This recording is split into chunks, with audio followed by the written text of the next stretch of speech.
세상이 알지 못해도 주님이 기억하시는 예배, 우리들의 성령에 불타는 금요일, 오불금에 오신 여러분들을 환영합니다. 샬롬, 반갑습니다.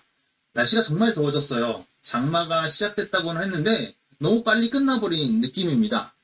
여러분, 이 폭염을 어떻게 견디시나요? 오늘 저와 함께 이 말씀을, 웨슬리 목사님의 말씀을 함께 나누면서 이 폭염을 한번 견뎌보시는 건 어떨까요? 자, 그럼 오늘 웨슬리 목사님 설교 시작해볼까요? 자, 오늘 제목은요, 참 이스라엘 사람이라는 제목입니다. 참 이스라엘 사람. 요한복음 1장 47절이죠. 예수께서 나다나엘이 자기에게 오는 것을 보시고 그를 가리켜 이르시되 보라, 이는 참으로 이스라엘 사람이라. 그 속에 간사한 것이 없도다. 아멘. 이렇게 기록하고 있습니다. 여기서 오늘 예수님께서는 나다나엘을 보시고 참 이스라엘 사람이다. 그 속에 간사한 것이 없다. 이렇게 말씀하셨어요. 참 이스라엘 사람. 과연 그 사람은 어떤 사람일까요? 웨슬리 목사님 계셨을 때 논문에 관해서 여러 가지 읽고 나서 이렇게 얘기하시는 걸 좋아하셨어요. 그래서 그 당시에 글래스코 허치슨 교수라는 분이 미와 덕행의 개념의 기원이라는 논문을 출판했다고 하셨는데, 그 중에 두 번째 논문에 덕행의 본질은 이웃에 대한 사랑이라고 글래스코 허키슨 교수님이 이름이 안 나요. 허키슨 교수님이 그렇게 주장을 했다고 해요. 그 교수님은 어떤 기질이나 행동이 하나님을 의식하거나 하나님으로부터 상을 얻을 목적에 의해 생긴 것이라면 그것은 전혀 덕스럽지 않다라고 생각한다. 이렇게 기록하고 있어요. 그런데 기독교의 사랑, 기독교의 계시는 하나님에 대한 사랑이 이웃에 대한 사랑과 모든 덕행들의 진정한 기초라고 단언하고 이야기하고 있습니다. 따라서 이 사랑은 나머지 모든 것들이 의존하는 크고 첫째되는 계명이다. 이렇게 주장을 하고 있는 거죠. 그러니까 어떻게 말씀하고 계십니까? 내 마음을 다하고 목숨을 다하고 뜻을 다하여 주 너의 하나님을 사랑하라. 이렇게 기록되고 있지 않습니까? 그러니까 성경에 따르면 선행, 즉 이웃에 대한 사랑은 두 번째 계명에 지나지 않기에 하나님 말씀의 선행만이 모든 덕행의 기초고 본질이라는 것은 사실이 아니게 되어버립니다. 만약 그것이 하나님에 대한 사랑에서 비롯된 것이 아니라면 선행 자체는 전혀 덕행이 아니라는 거죠. 그리고 또 두 번째 한 교수님에 대한 얘기를 하고 있어요. 웰라스턴이라는 사람은 자연 종교에 대한 서술이라는 책에서 진리는 덕행의 본질이다. 이렇게 얘기하고 있는데, 그의 가설은 덕행의 본질은 하나님에 대한 사랑이나 이웃에 대한 사랑에 두고 있지 않다. 이 두 사랑은 비록 방법은 다르다 할지라도 하나님께서 결합해 놓으신 것을 찢어놓고 있다. 이렇게 얘기하고 있는 거예요. 뭔가 좀 이제 성경에서 얘기하는 거랑 좀 이렇게 다르게 얘기하고 있죠. 사도 바울은 오직 사랑 안에서 참된 것을 말하라고 가르치고 있어요. 사랑 안에서 참된 것을 말하라. 그래서 어떻게 합니까? 사랑과 참된 것을 하나로 결합시키고 있죠. 오늘 본문에서는 나다나엘이 등장을 하고 있는데 주님께서 참 정말로 이런 칭찬을 한 분이 그렇게 많지는 않아요. 그런데 정말로 놀라운 칭찬을 하고 있죠. 근데 사실 따지고 보면 이 나다나엘이라는 사람의 이 이름은 당시 유대인들 중에서 가장 흔하디 흔한 이름이었어요. 우리 책에서 보면 예전에 철수, 영이 이렇게 불렀잖아요. 이만큼 정말로 흔한 사람. 그러니까 뭐라고 얘기하면 좋을까요? 이 사람은 어떤 일이 딱 발생했을 때 성급하게 그런 사람이 있어? 라고 이렇게 대단한데 놀라운데 이렇게 급하게 믿지도 않아요. 그렇지만 마음속으로는 나 자신에게 다가오는 진리가 딱 느껴지는 순간 나는 이거에 대한 확신을 갖고 나갈 수 있어 라는 마음의 준비가 되어 있는 사람이죠. 진짜로 진리를 기꺼이 받아들일 만한 준비가 되어 있는 사람. 스펀지와 같아서 진리가 아닌 것들에 대해서는 딱 걷어낼 수 있을 만한 지식도 갖고 있었고, 진리가 자신에게 다가오면 언제든지 흡수할 수 있는, 기꺼이 받아들일 수 있는 그런 준비가 되어 있는 사람이었습니다. 예수님께서는 이 사람에 대해서 뭐라고 얘기하고 있냐면 그 속에 간사한 것이 없다라고 얘기하고 있어요. 우리도 이렇게 일컬음을 받아야 우리도 참 이스라엘 사람으로 일컬음을 받게 될 것 같아요. 우리 속에 간사한 것이 없는 사람. 내 마음을 하나님 앞에 진실하게 나타내는 사람. 또 내 말과 행동도 그렇게 진실하게 하는 사람, 이런 사람이 참 이스라엘 사람이다, 이렇게 볼 수 있다라는 거죠. 자, 우리의 마음을 하나님 앞에 진실하게 드린다는 것, 이것은 과연 무엇일까? 참 이스라엘 사람으로서 우리가 하나님 앞에 우리의 마음을 진실하게 드린다는 것. 우리는 성경에서 이런 명령을 잘 받습니다. 내 아들아, 내 마음을 내게 달라. 이런 얘기 분명히 듣고 있어요. 이 은혜로운 명령 속에 내포되어 있는 것을 말하는 거예요. 이는 이 땅의 행복을 추구하지 않고 땅의 것들로 나의 행복을 만들어가지 않을 때 우리 마음을 비로소 하나님께 드리게 되는 거예요. 우리가 생각하는 우리의 삶은 놀랍게도 어떤 것을 찾는 삶이냐면 이 땅 안에서 어떻게든 내가 행복한 것들을 찾아내서 내 행복으로 이렇게 만들어낸 이 행복을 가지고 내가 행복을 누리면서 살 수 있다라고 여기는 세상적인 생각들을 가지고 있죠. 그래서 가장 많이 못 버리는 것은 바로 돈입니다. 재정적인 것. 재정적인 거 버리기가 너무 어려워요. 그렇지만 그것조차도 하나님 앞에 내려놓고 하나님, 주님이 쓰시겠다 하면 다 드리겠습니다 라고 내놓을 수 있게 되었을 때 나의 행복의 온전한 조건은 주님께만 있습니다. 이렇게 되었을 때 비로소 우리의 마음을 주님께 드리는 것이 된다라는 것이죠. 우리가 구체적으로 하나님 안에서 행복을 찾을 때 우리가 그 안에서 그 진실된 행복, 이 세상에서 누릴 수 없는 하나님의 놀라운 그 진실된 행복, 이것을 우리가 찾기 시작했을 때 우리는 비로소 그렇게 된다는 거죠. 우리가 성령의 가르침을 통하여 하나님을 알기 시작하게 되었을 때 그때 비로소 시작되는 거예요. 우리 영으로 하나님의 자녀라고 우리 영을 들어서 우리가 하나님의 자녀인 것을 증거하고 계시는 이 양자의 영을 통해 우리 하나님께서 계시해 주시는 이 행복들을 우리가 알게 되고 받아들이게 될 때 비로소 우리는 우리의 행복이 시작된다는 것을 깨달을 수 있게 된다는 거예요. 그러나 참 재밌는 것은 웨슬리 목사님이 이렇게 표현했어요. 그 하나님의 놀라운 사랑, 하나님의 놀라운 은혜, 이 행복들 이거 찾기 시작했을 때는 문제없이 이 일들이 잘 진행이 돼요. 그런데 하나님을 알고 사랑하는 모든 사람들이 누리는 처음 행복이 놀랍게도 정말 금방 사라져 버린다는 거예요. 금방 없어져 버린다는 거예요. 이게 계속 지속됐으면 너무 좋겠는데 그렇지 않다는 거예요. 어느 사람에게는 순식간에 불꽃놀이처럼 확 사라지기도 하고 어떤 사람에게는 서서히 사라져 가기도 하지만 이것들이 우리 안에 계속해서 그 정도의 레벨을 가지고 지속적으로 유지시켜 주지는 않고 있다라는 거예요. 그럼 우리가 하나님의 행복을 유지하려면 하나님께서 우리에게 원하시는 그 참 행복, 이 행복이 우리 안에 계속되기를 원한다면 우리는 과연 어떻게 해야만 할까? 유다는 이렇게 경고하고 있습니다. 유다서 2장 1절에 하나님의 사랑 안에서 자신을 지켜라. 하나님의 사랑 안에서 나를 지켜라. 이 얘기를 하는 거예요. 누가복음 8장 18절에는 누구든지 있는 자는 받겠고 없는 자는 있는 줄 아는 것까지 빼앗기리라. 무슨 얘기예요? 우리 것들은 빼앗기는 건 너무나 당연하다는 거예요. 그냥 사라져버리는 건 너무나 당연하다는 거예요. 그러니까 어떻게 하는 거예요? 지키라는 거예요. 여기서 있는 줄 아는 것이라고 번역되어 있는 말이 어떻게 하냐면 도도케인 에케인, 이것은 무엇이냐면 그가 확실하게 가지고 있는 것, 있는 줄 아는 것. 내가 까먹고 있는 어떤 것들이 사라져 버렸으면 나중에 그걸 찾을 때 알게 되겠지만, 그렇지만 내가 지금 이것처럼 내가 확실하게 가지고 있는 것, 내 손에 굳건히 붙잡고 있는 것, 나한테 있다라고 여겨지는 것, 이렇게 번역되어진다면 분명히 있었는데 없어져 버리는, 이게 돼버리는 거예요. 따라서 내가 이미 받은 은혜를 잘 활용해서 하나님의 사랑을 계속해서 증가시키는 사람은 누구든지 그것을 확실하게 보유하고 있고 확실하게 지키고 있는 사람이고요. 반면에 그 달란트를 잘 활용하지 못하는 사람은 이것을 그냥 어느 한 곳에 놔두고 그냥 사라지게 냅둬버리는, 난 분명히 있다라고 생각했는데 진짜는 벌써 빼앗기고 없는 그런 사람이 되어버린다라는 거예요. 그래서 참 이스라엘 사람은 어떻게 됐냐? 내가 이미 받은 은혜, 내가 행복을 지키기 위해서 꾸준히 노력하는 그 은혜, 그 사랑, 이것은 하나님의 사랑을 통해서 나를 계속해서 증가시켜야 그것을 유지하고 보존할 수 있다. 이렇게 웨슬리 목사님은 얘기하고 있어요. 두 번째로 참 이스라엘 사람은요, 그의 마음이 하나님 앞에 진실한 것 같이 그의 말도 하나님 앞에 진실한 것처럼 말을 할 수 있어야 한다는 거예요.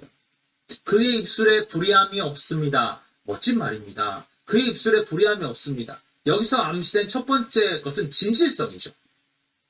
그의 마음으로부터 우러나오는 것들이 그의 입술을 통하여 고백되어지는 것. 이것을 진실성이라고 얘기할 수 있겠어요. 여러분, 거짓말을 어떻게 생각하세요? 거짓말. 우리는 거짓말에 대해서 많은 이야기를 합니다. 거짓말.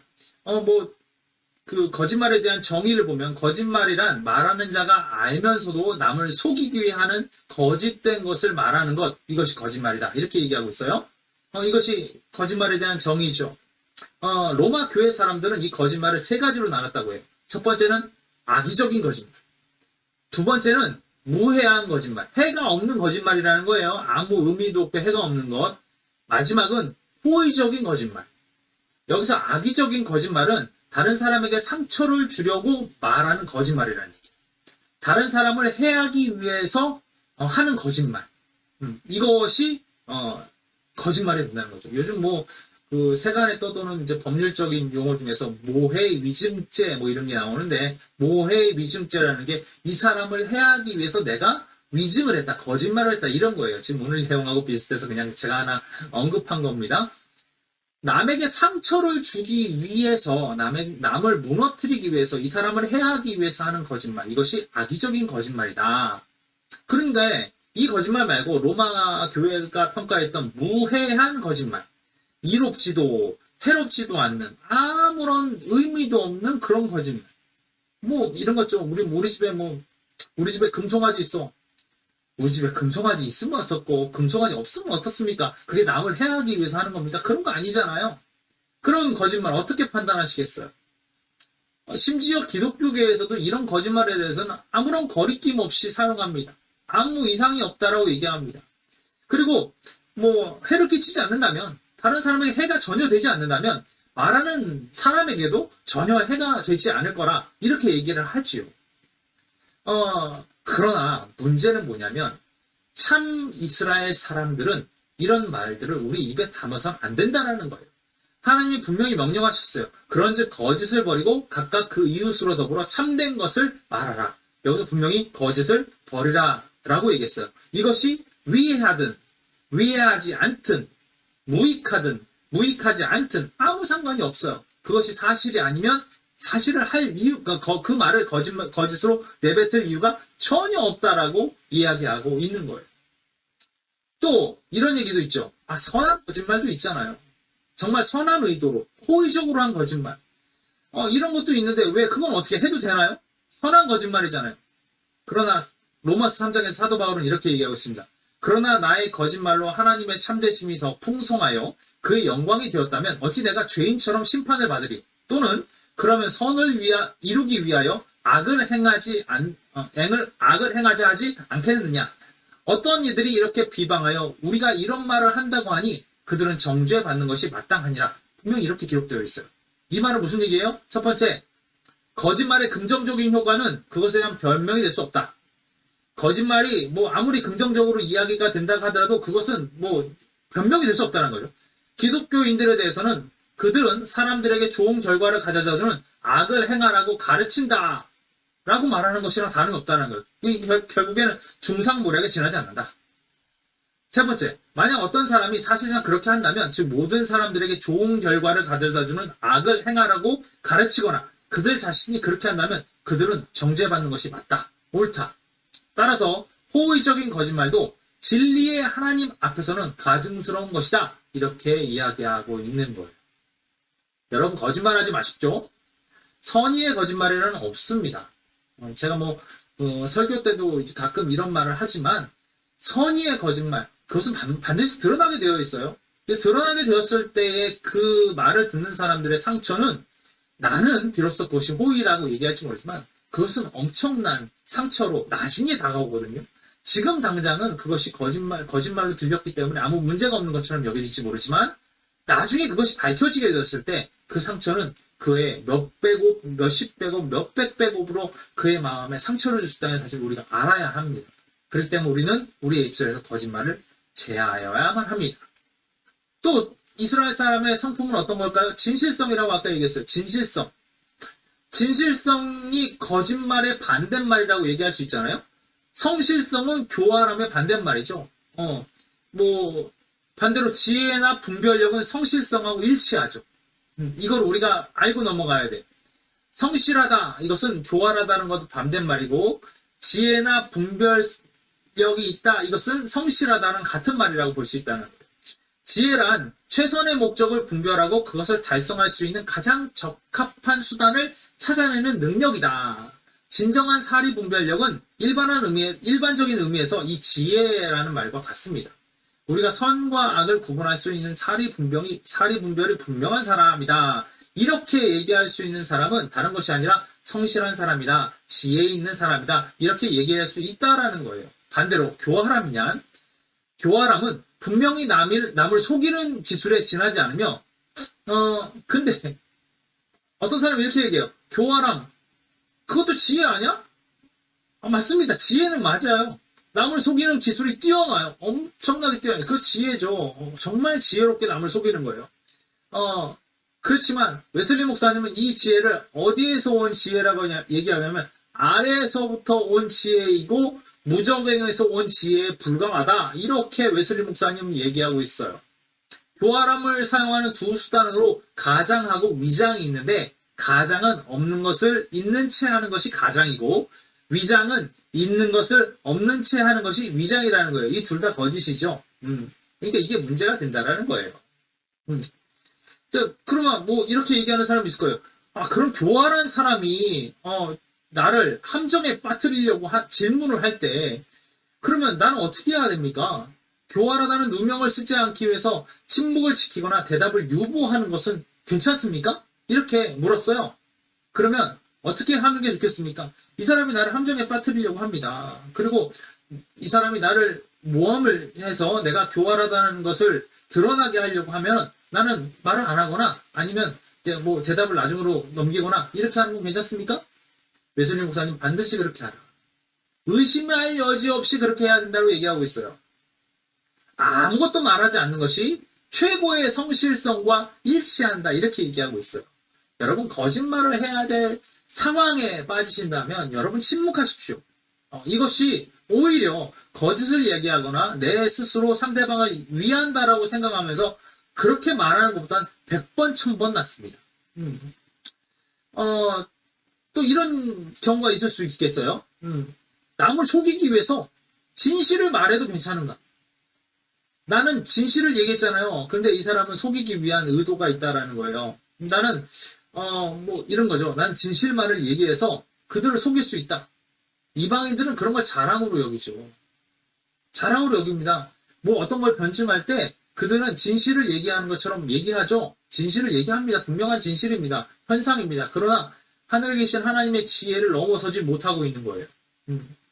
그런데 우리는 어떻게 되냐? 이 진실을 통해서 남을 핍박하거나 판단하거나 이런 일들을 우리 자랑으로 여기서는 안 돼요. 이방인들은 그렇게 할 수 있어요. 그러나 크리스찬들은 그렇게 하면 안 돼요. 이것은 진실성과 반대가 될 뿐 아니라 성실성과도 반대가 됩니다. 아마 이것에 대해서는 단순성이라 이름 붙이는 것이 적절할 거다라고 웨슬리 목사님은 얘기하고 있어요. 자, 이제 우리가 좀 이거 정리 좀 했으면 좋겠어요. 우리는 첫 번째로 거짓말을 하면 안 됩니다. 거짓말 하지 마십시오. 우리는 다른 사람을 계획적으로 속여서도 안 됩니다. 우리가 말을 해야 할 때는 분명하고도 꾸밈 없는 말을 해야 된다는 거예요. 우리는 주위에 있는 사람들이 혹시 거짓말을 하거나 주위에 있는 사람들이 이렇게 교활한 행동을 하거나 악에 빠져있는 행동을 할 때 우리는 어떻게 얘기해야 되냐면 성실하고 단순한 사람들에게 어리석은 말을 입에 담지 않았으면 좋겠다 이렇게 얘기하는 게 좋아요. 그리고 그런 사람들하고는 가급적 멀리 떨어지려고 노력해라 이렇게 말하는 게 좋다고 웨슬리 목사님 얘기하고 있어요. 간사한 것이 없는 사람의 성실성과 단순성은 그의 모든 행위에 영향력을 미치게 될 수밖에 없어요. 그것은 분명하고 꾸밈이 없는 모든 가식으로부터 자유로우며 자신의 마음을 있는 그대로 표현하는 그런 사람이 될 수 있다는 거죠. 그리고 이것이 진정하고 견고한 그런 덕행이라는 거예요. 여러분 진실만으로는 안 됩니다. 사랑만으로도 안 돼요. 이 진실과 사랑이 딱 결합되어 합쳐진 것이 덕행이나 성결의 본질이라는 거예요. 하나님께서는 필수 불가결하게 우리의 모든 말과 행동에 영향을 주는 우리 중심의 진실함을 요구하고 계시다는 거예요. 나다나엘의 그런 모습을 예수님은 참 이스라엘 사람이다. 이 사람은 이 중심의 진실함을 갖고 있는 사람이다. 이렇게 얘기하고 있어요. 여러분, 우리는 크리스찬입니다. 예수님을 믿는 사람들입니다. 우리의 마음에 간사한 것이 있어야 되겠습니까? 우리의 마음에 교활한 것이 있어야 되겠습니까? 우리의 마음에 거짓이 있어야 되겠습니까? 전혀 그렇지 않다는 거예요. 저와 여러분은 오늘 지금 이 순간 예수님께서 재림하셔서 저와 여러분을 만났을 때 저는 저와 여러분들을 바라보시면서 이들은 참 이스라엘 사람이다. 이렇게 말씀해 주셨으면 너무 좋을 것 같아요. 그 말은 우리가 앞으로 우리가 계속해서 성화의 길을 걸어가면서 훈련을 거듭하고 나가게 될 텐데 그때 우리의 마음 가운데 교활함, 간사함, 거짓말 이런 것이 아무것도 없이 우리 안에 진실하고 정말로 가식이 아무것도 없는 사랑이 충만하고 그 다음에 우리 안에 성결이 충만한 그런 상태의 우리로 만들어져서 우리의 입으로 얘기하는 모든 말이나 우리가 하는 모든 행동들이 하나님 앞에 진실되게 보인다면 그것은 정말로 아름다운 일이 될 줄로 믿습니다. 여러분 한 주간 우리가 이 진실성, 마음의 진실성을 우리 입술로 표현하고 우리 행동으로 표현하는 그런 은혜 있는 행동을 해보면 어떨까요? 그를 통하여서 오늘 주님께서 우리를 불러주실 때 이는 참 이스라엘 사람이다. 이렇게 이야기해 주신다면 얼마나 행복할까요? 우리 한 주간 열심히 노력해서 더운 여름, 이 더운 여름 가운데 소위 말해서 짜증날 수도 있어요. 힘들고 괴로운 일이 발생할 수 있습니다. 그럼에도 불구하고 하나님 앞에 우리 마음의 진실성을 드러내며 살아갈 수 있는 우리 모두가 되길 간절히 바랍니다. 그럼 다음 시간에 우리 웨슬리 목사님 설교 다시 한번 나눌 때까지 정말로 파이팅 하시고 힘내시고 더운 여름날 건강 조심하시고 다음 주에 다시 만날 때까지 안녕.